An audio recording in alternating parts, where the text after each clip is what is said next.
Point 2 देखिए, goods that have been entered for export, किस तरह कर लें, entered for export but are not exported। भाई एक बंदे ने क्या किया, उसने 10 कुर्सियों का कहा कि मैं एक्सपोर्ट करने जा रहा हूँ, एग्रीकल्चर वर्ड में एक्सपोर्ट करने जा रहा हूँ, मुझे रिफंड दे दो, लेकिन अभी आपने एक्सपोर्ट की नहीं है। देखिए देखिए अभी आप एक्सपोर्ट करने जा रहे हैं, जाए पहले एक्सपोर्ट करें, उसके बाद आए और क्लेम करें। तो जो goods that are entered to be export but not exported yet, यानी एक्सपोर्ट के प्रोसेस में एंटर हुई है लेकिन एक्सपोर्ट हुई नहीं है, तो उनको भी एक्सपोर्ट नहीं कहा जाएगा। तो दो बातें हुई, ध्यान दें। पहली बात क्या है, एक्सपोर्ट की होगी, इंपोर्ट कर दिया, एक्सपोर्ट नहीं है। एक्सपोर्ट के प्रोसेस में एंटर किया लेकिन अभी एक्सपोर्ट हुई नहीं है, ये भी एक्सपोर्ट नहीं है।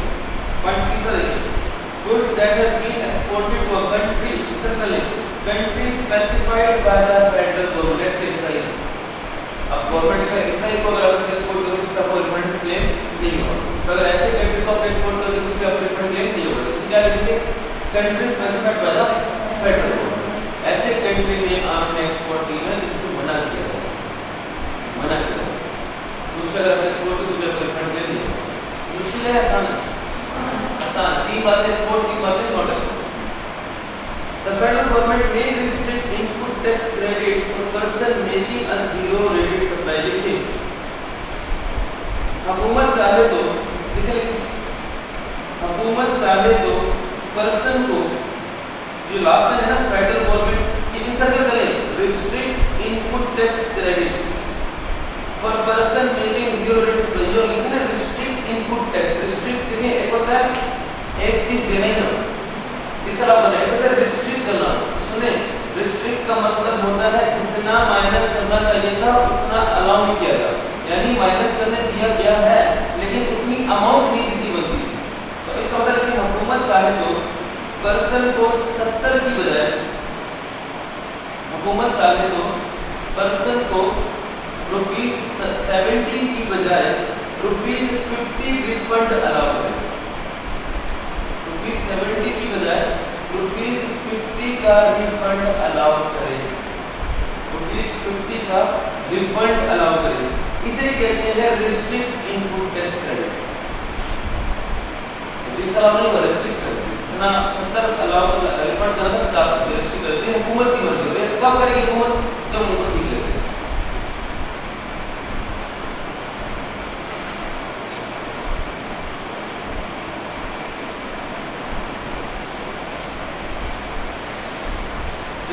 आगे की तरह पढ़ने में change in rate of tax.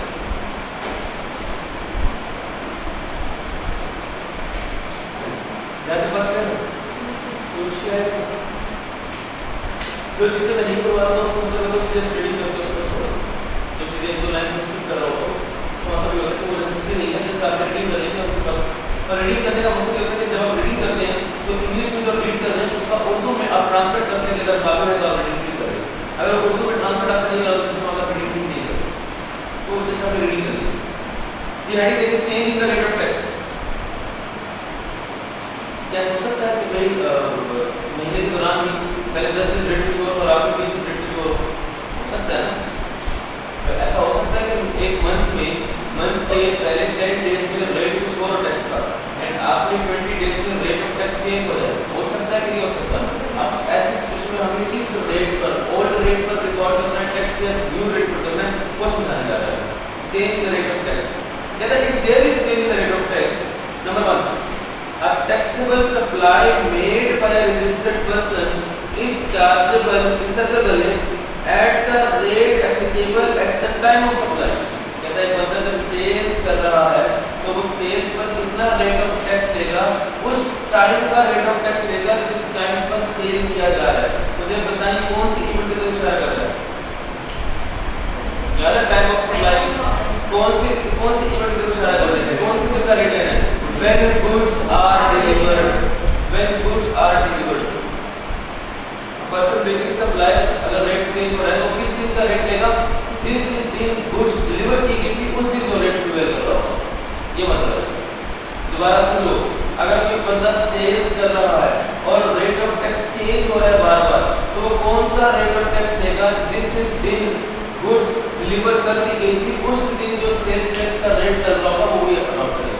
कोई बात point B, imported goods shall be chargeable by following. हां ये याद रखते हैं, थ्योरेटिकल है, इस बॉक्स को थ्योरेटिकल मेंशन कर दो, ये भी आ चुका है कि अगर इंपोर्ट कर रहे हैं, देखिए इंपोर्ट की किसी तरह क्या होता है, इंपोर्ट आपने की तो इंपोर्ट आपने मोबाइल पाकिस्तान में आए, पाकिस्तान में इंपोर्ट आपने मोबाइल तो हो सकता है सीधा आपके घर आ जाए, या हो सकता है वेयर हाउस में आपने किसी कराची बंदरगाह में कहीं पे उसको वेयर हाउस में रखा और उसके बाद अपने घर ले गए, क्लियरेंस करा देते हैं। तो होता क्या बेसिकली आप इंपोर्ट करते हैं, इंपोर्ट करने के बाद उसकी क्लियरेंस होती है, क्लियरेंस वक्त के दौरान अगर टाइम ज़्यादा लग रहा है, कोई मशीनरी बड़ी मशीनरी है क्लियरेंस के लिए, तो उसको 10-15 दिन के लिए वही बंदरगाह में किसी वेयर हाउस में रेंट पे रखवा लेते हैं, वेयर हाउस रेंट पे लेकर रखवा लेते हैं, और जैसे ही क्लियरेंस हो जाती है कस्टम अथॉरिटी से, फिर वहाँ वेयर हाउस से उठा कर उसको फैक्ट्री कर दिया। ये इंपोर्ट बेसिकली इस तरह होता है broadly speaking.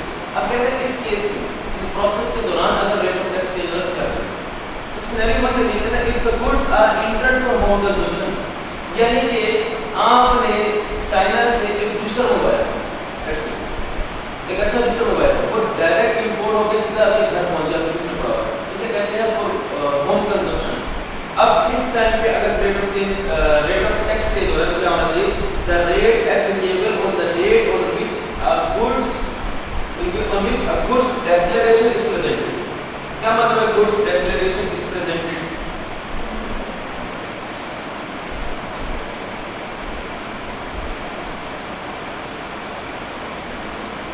goods declaration presented मतलब क्लियरेंस होगी है या क्लियरेंस होनी है? goods declaration कब होती है? देखिए goods declaration कब होती है, जब आप बाहर से कोई चीज इंपोर्ट करते हैं, इंपोर्टेड कोई चीज आप तक पहुंच जाती है, तो फिर आप कस्टम अथॉरिटीज को डिक्लेयर करते हैं कि मेरे पास ये ऐसा मौजूद है, यानी ये क्लियरेंस की हो चुकी है, क्लियरेंस होने के बाद आपके घर भी आ गया, घर के बाद गुड्स डेक्लेरेशन पेज होता है, तो गुड्स डेक्लेरेशन पेज प्रेजेंट आपने किया, तो वो जिस दिन आपने गुड्स डेक्लेरेशन वाला पेज प्रेजेंट किया था कस्टम अथॉरिटीज वालों को, उस दिन करें, यानी आपने सवाल में कौन सा डेट ढूंढना है, अगर होम कंजम्पशन वाली गुड्स है, होम कंजम्पशन में आ चुकी है, तो आपने रेट ढूंढना है उस दिन का जिस दिन गुड्स डेक्लेरेशन पेज दिया गया था कस्टमर को, उस दिन करें। और दूसरा सिनेरियो देखिए, if the goods are collected from warehouse, वह आपने वेयर हाउस में रखा था और फिर वेयर हाउस से आपने क्या किया, उसको क्लियर कर दिया, the rate applicable on the date on which goods declaration page for clearance of such goods is presented by the taxpayer to the government, पूरा लिखिए, by the taxpayer, by the TP, कितना taxpayer, to the GT, which was the government, sorry, GT, the government। अच्छा ऐसे करते हैं sir, इसे example देखिए, example 1, the goods declaration is presented on 5 January 2017, manifest of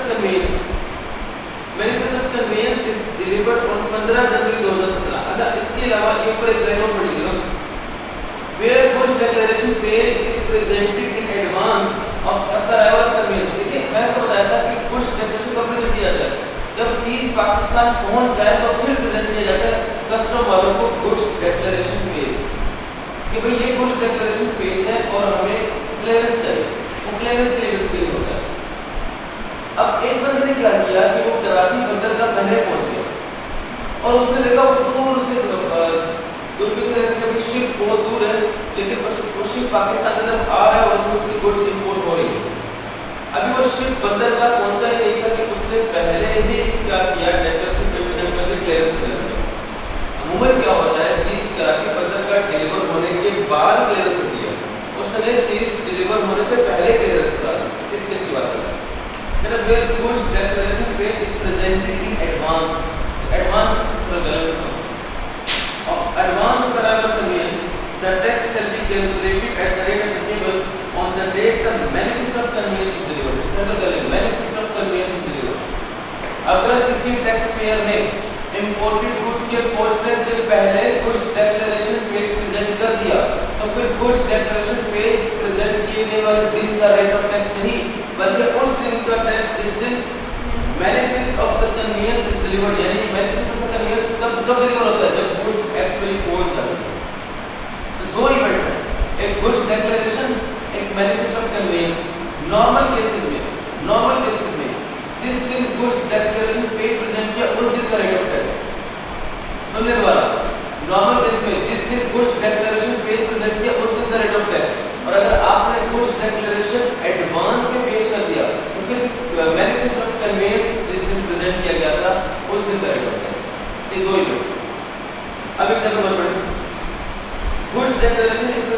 5 January, manifest of convenience is delivered on 15 जनवरी। अब पता है कौन सा इवेंट लेंगे? मैनिफेस्ट ऑफ कन्वीनियंस का आंसर है कि रेट ऑफ 15 जनवरी जनवरी।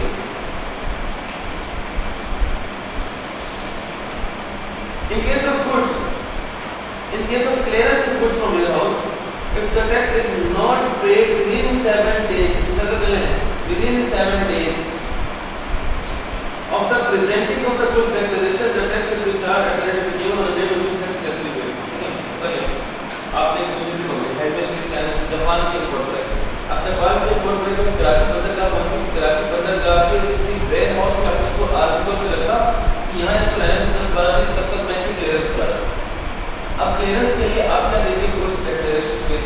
अब जब आप गुड्स डिक्लेरेशन पेज आपने दिया और आपकी क्लियरेंस हो गई, अब आपने क्लियरेंस जैसे हुई फौरन आपने मशीनरी वेयर हाउस से उठा के अपने फैक्ट्री यूनिट में ले आए। आपको हिदायत दी जाती है कि जब आपकी क्लियरेंस होगी है तो क्लियरेंस के 7 दिन के अंदर अंदर रिलेटेड टैक्स जो है वो पे करें, जो भी उसके हवाले से बनता है।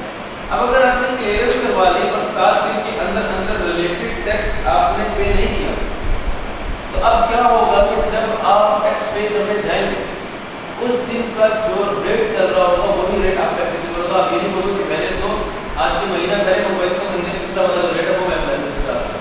तो ये कॉमन सेंस की बात है। लेकिन एक चीज़ क्या है, वेयर हाउस से क्लियरेंस करवाने के बाद 7 दिन के अंदर अंदर टैक्स पे करो। अदरवाइज आप लेट्स सपोज 20 दिन के बाद टैक्स पे करते हो तो आपके रेट ऑफ टैक्स कौन सा वाला अप्लाई होगा? जो 20 दिन के बाद एक्चुअली रेट चल रहा होगा। ये बस मुझे हम एग्जांपल भी पढ़ेंगे। Goods are trade from warehouse जब मार्च, जब मार्च में कुछ क्लियर नहीं बच्चों को बताओ का किस मार्च तक उसको टैक्स पे करना चाहिए? 7 या 8 मार्च तक, 7 या 8 मार्च चले जाए, 8 मार्च तक उसको पे करना चाहिए। And goods declaration is written on the same date. Under the two independent scenarios, determine the date tax which will be charged. अच्छा, then when the tax is paid on 5 March. अब मुझे बताओ रेट ऑफ टैक्स 5 मार्च का होगा या कब मार्च का होगा? या कब मार्च का? टैक्स इज पेड ऑन 10 मार्च। अब मुझे बताओ कौन सी का होगा? 10 मार्च का होगा। अब बस नहीं जी असमा यस करवा दो भाई डॉक्टर। बात है कुल मिला के कहानी दोबारा सुनो भाई। मैंने एक गाड़ी बुलाई जापान से, गाड़ी पहुंची कराची बंदरगाह, कराची बंदरगाह पहुंचने के बाद मैं लग गया उसी क्लियरेंस में, उसी क्लियरेंस में लगे थे 15 दिन। 15 दिन मैंने कराची बंदरगाह के किसी वेयर हाउस को रेंट पे लेके वहां पे मैंने गाड़ी को खड़ा किया और उसका रेंट पे कर रहा हूं 15 दिन स्टोर वेयर हाउस खड़े करके। 15 दिन बाद क्लियरेंस मिली। अब जैसे क्लियरेंस मिली तो मैंने फौरन गाड़ी वहां से इस्लामाबाद ले आया। अब जिस दिन क्लियरेंस मिली वो डेट थी लेट्स सपोज 20 मार्च।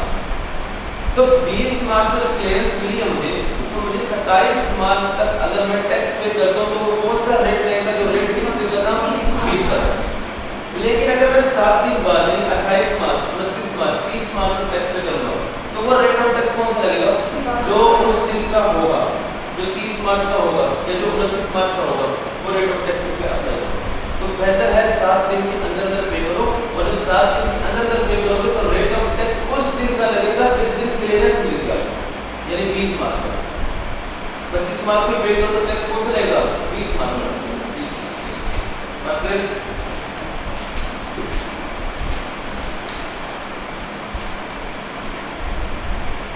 एग्जांपल 3 पढ़ो, नेक्स्ट एग्जांपल 3। एग्जांपल 3 में कहता है rate of tax change from 19 मार्च, यानी कि 1 मार्च से 18 मार्च तक लेट्स सपोज रेट था 18%, 19 मार्च से 31 मार्च तक लेट्स सपोज रेट था 20%।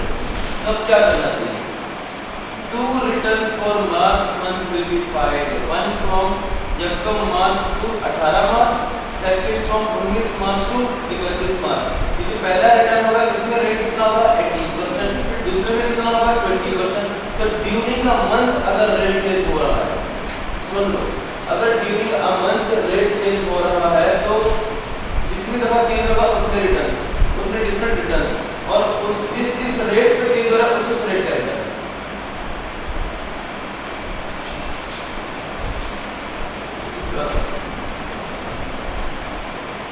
लेट्स सपोज यहाँ डेट थी 11 मार्च, यहाँ थी 31 मार्च, तो एसयूमिंग यहाँ बन रहा है लेट्स से 13 मार्च। अब कहानी ये है कि यहाँ पर आपका जो रेट ऑफ टैक्स था वो हो गया एट द रेट 22%। अंडरस्टूड है? यहाँ पर कितना था? 18%। अब क्या करें? तो ऑडियंस कहता है कि 2 रिटर्न्स फाइल करें। फर्स्ट रिटर्न तो ये सेपरेट में लीव दोनों। सेकंड रिटर्न फर्स्ट रिटर्न की डेट बोली क्या होगी? 11 मार्च से लेकर 12 मार्च। दूसरे वाली क्या होगी? 13 मार्च से लेकर 31 मार्च। इस पहली वाली रिटर्न में जब सेल परचेस की होगी तो रेट कितना होगा? सेकंड रिटर्न में सेल परचेस की तो रेट कितना होगा? 20%। ठीक है।